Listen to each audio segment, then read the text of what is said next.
first Swedish feeling.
so deep. It's like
I thought I would share my 2025 resolutions with you guys. So we basically make it a habit that a little bit before New Year, so a little bit before midnight, we both write our resolutions down on a piece of paper, and then we basically go over them together and kind of tell each other what we would like to achieve that year. And this is also really good because then you kind of have this type of partner that can help you reach those goals throughout the year. I'm not going to spend too much time going through each and every one of those goals because they're basically the same as the things that are going to go in my vision board, so I don't want to bore you guys with the same details and the same repetitions over and over. I thought I would just list all of my resolutions for the year, and then we can both throw this into a vision board. As I said, we wrote it down on a piece of paper at midnight. It's a really ugly piece of paper, not aesthetic at all.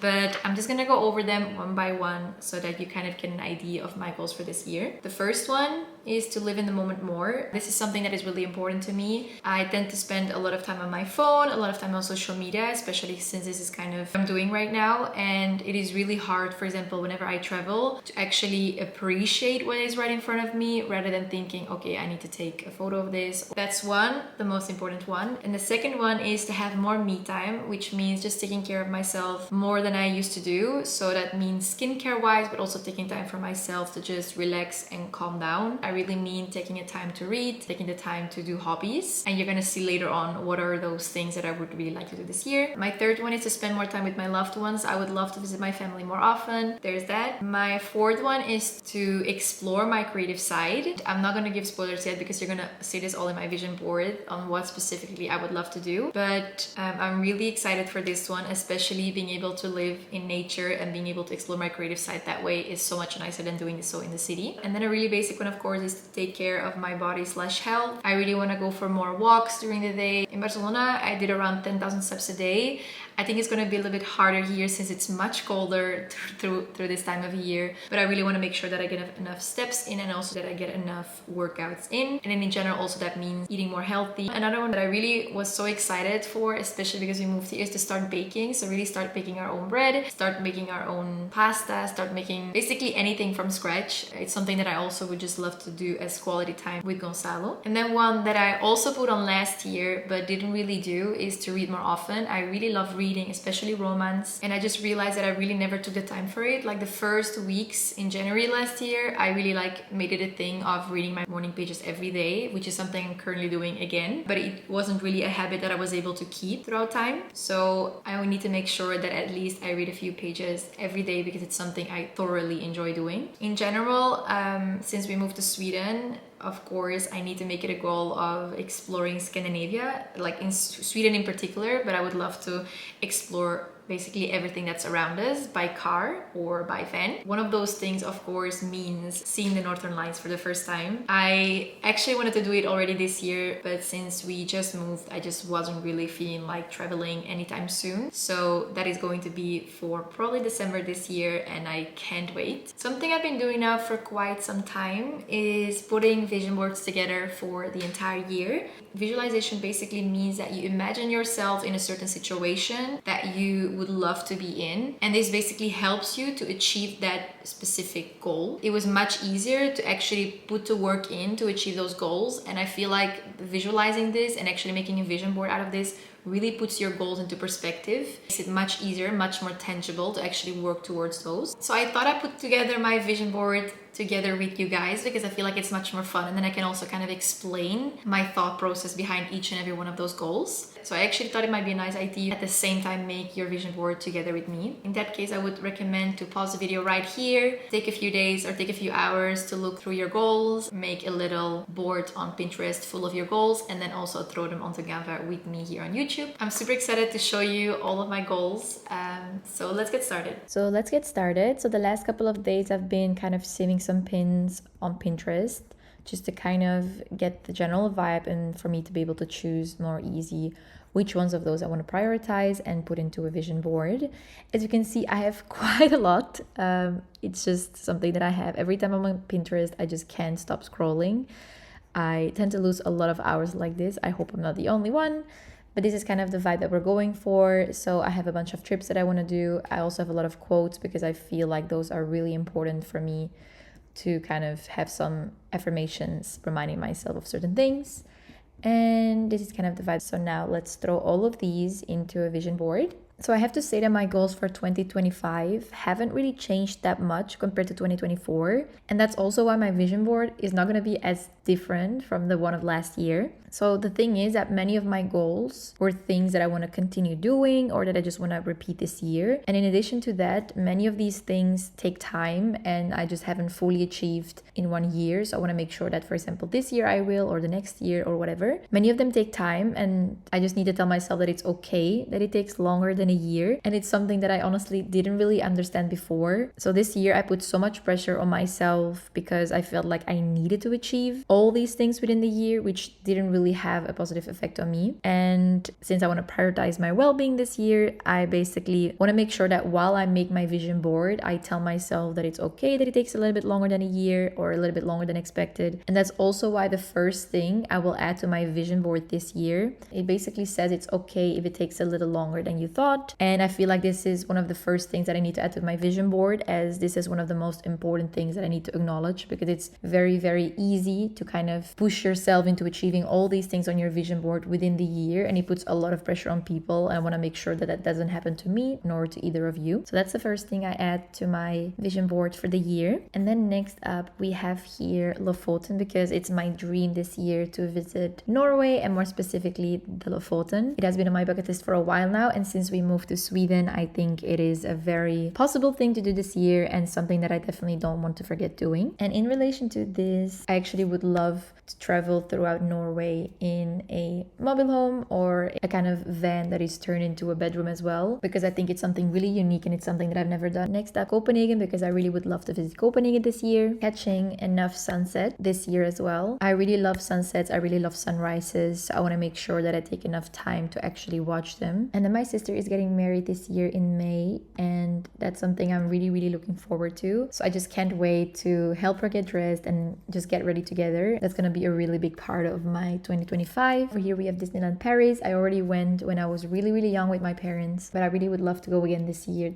during Christmas time, and I just feel like it's a magical place. And then really, really, really high on my bucket list is catching the Northern Lights in either northern Sweden or northern Finland. So I really would love to visit Lapland in Finland this year and watch these beautiful Northern Lights. If I don't get a chance to do that, I'm also fine with seeing these in Norway, but I just have to see the Northern Lights this year. Then a really basic one, but something that I really want to keep on reminding myself every year, is to be healthy and to move enough and to go for enough walk. In general, just being a more healthy version of myself, watching enough stars while we are living in nature. I also love to dance, and I used to dance a lot, so I want to make sure that I pick this up again this year together with Gonzalo as well. Portofino, because it has been a dream of mine to visit this for a really long time. Skiing, because I still haven't gone skiing. I'm so ashamed, but I really have this so high on my bucket list to do, and every year it comes on my bucket list again, so I really hope that this year I finally get to do it. I would really love to go skiing in Switzerland or in France. And then also sitting enough in front of the fireplace now that we finally have one. And as I mentioned, I would love to go to Switzerland or to France to go skiing and just staying in a really nice cabin or a really nice hotel such as Sovereign House, and just having a room with spectacular views like this. A lot of road trips this year as well, and then going on holidays and spending quality time with friends as well. And something I really want to pick up this year is starting to paint. Both my parents are actually really creative and they're so good at painting, but I never really picked this up, only when I was a child. So I'm really happy to start doing this again as a hobby, especially in nature. Since we're in such a peaceful environment, I think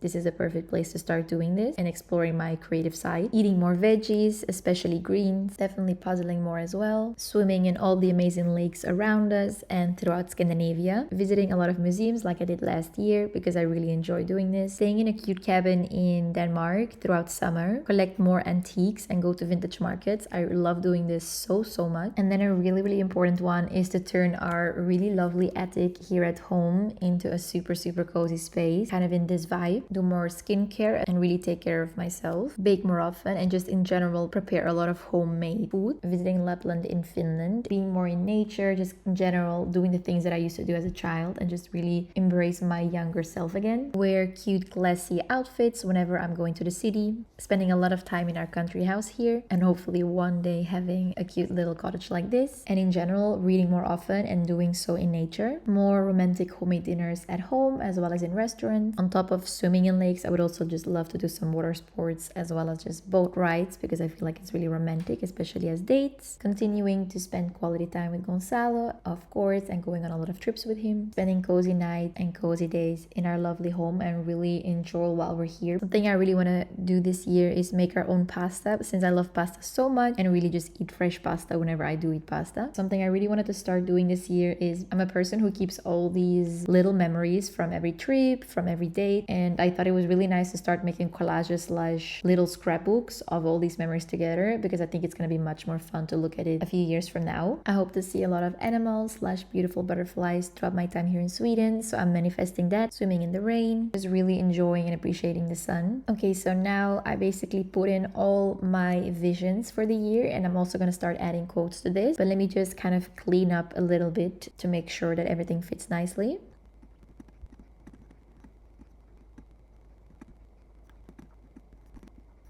Okay, so more or less cleaned up, I think. So now it's time to add some quotes. So a really important one for me is to do more of my favorite things, just things that really make me happy. My mantra for this year is definitely to live in the moment. And that also means trying to be less on my phone and trying to be less on social media in general, and really just appreciate the moment that is right in front of me. And here I have the quote that says, "How foolish to forget how rare all of this is." And it's something that I really need to remind myself of, because many times I feel jealous of other people's lives, or I tend to compare myself. I just need to remind myself of all those little things that I have that are really, really rare, and to start enjoying them. And again, linking this to living in the moment. And another one is that I would love to gain 10,000 subscribers / followers on Instagram. And then this one is really, really important to me, because end of last year, I basically always thought of myself as a failure because I didn't achieve all the things I wanted to achieve for that year. And it's really important to remind myself of this specific quote that says, "The only failure is not to try at all." So as long as I'm trying, I'm not a failure. And then this one, watch more sunsets on Netflix. I definitely wasn't doing that last year. And then over here we have probably one of the most important ones that I've told myself for many, many years now, but it's very important to keep on reminding myself. So basically, a step-by-step guide on how to become extremely beautiful is to stop comparing yourself to anyone else. This is a really, really important one for me, and I think for many people, especially now in the digital age. It's really, really hard to like yourself when you constantly see other people's lives, other people's looks on Instagram. So I need to make sure that this year I stick a little bit more to this, because I have been telling myself, but I've actually never really added it to my vision board, and I really think that this is a quite powerful one. And I think this one over here, "You are your home, take care of yourself," has a lot to do with the one before, but just really need to make sure I take the time to take care of myself, to have some me time and to have some quality time, and to not be my worst enemy. And this one over here is one that I've been sticking to for quite a while now. It's create a life that you can't wait to wake up to. It's something that I kind of pressure myself with a lot, but every time I want to make sure that I have a reason to wake up, that I'm happy to wake up, and to actually enjoy the things I'm going to do, which is something that I still haven't achieved. And I want to make sure that this is something I'm working towards. And then this one, "The secret of your future is hidden in your daily routine." I feel like these words are really powerful. Everything that you do on a daily basis will contribute to your future. This quote relates a lot to the book Atomic Habits. That book was just so amazing, and really every single habit that you do, even if it's a 1% improvement that you do every week, it is going to have an impact on your future. And this is something really important to take into account. But I need to make sure that I don't pressure myself with this, because after reading the Atomic Habits, I kind of realized that if there was a day that I wasn't doing things that I was supposed to do, I kind of felt bad. I need to know that it's also okay that not every day will be a good day, or that not every day will be a productive day. So it's also okay to relax and to rest sometimes. And as you can see, there is a topic going on here, but it is just really one of my most important points to work on. So this one basically says, "I like myself better when I don't pay attention to anyone else." Again, linked to try not to compare yourself to what you see on social media. Try not to compare yourself with people who are in different stages of their lives. People go at different paces, and it doesn't mean because someone is doing something that you need to do this as well, or that you're a failure because you didn't. And this is something that I tell myself every day, but I don't really fully apply it. So it's really important to remind myself constantly of this quote, because it's a really important one, and not just for me, but I think for everyone. For adding the last one, I'm going to clean up a little bit again to make sure that everything is nice and clean. And then last but not least is "A lot can happen in a year." So hopefully all these things over here will happen in a year, but it's very, very unlikely. But it's just important to visualize this and just see what your goals are, because then it's going to be much easier to achieve. So this is the final vision board. I'm still not really liking how everything comes together, because it's really hard to do it at the same time while talking. I'm just going to throw things around a little bit more, and then I will show you my final vision board. So this is the final vision board for 2025. I hope I inspired you to create yours. I really do have to say it has so much impact and so much power, because just constantly being reminded of your goals, constantly visualizing this just really does tend to have a really magical impact on your future life. And as you can see, my vision board is basically my 2025 goals written, but in a visual version. It is really not that different from each other. I hope I was able to inspire you a little bit to create your own vision board, inspire you to do things that you actually didn't think you wanted to do but actually want to start doing. And I wish you all a happy 2025, and I hope that all your goals / vision boards will turn into reality for all of us. And for now, I hope you will enjoy watching the rest of my vlog. See you. Bye.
Want to explore to the left? Huh? You want to explore to the left? Let's go to the left. There she goes.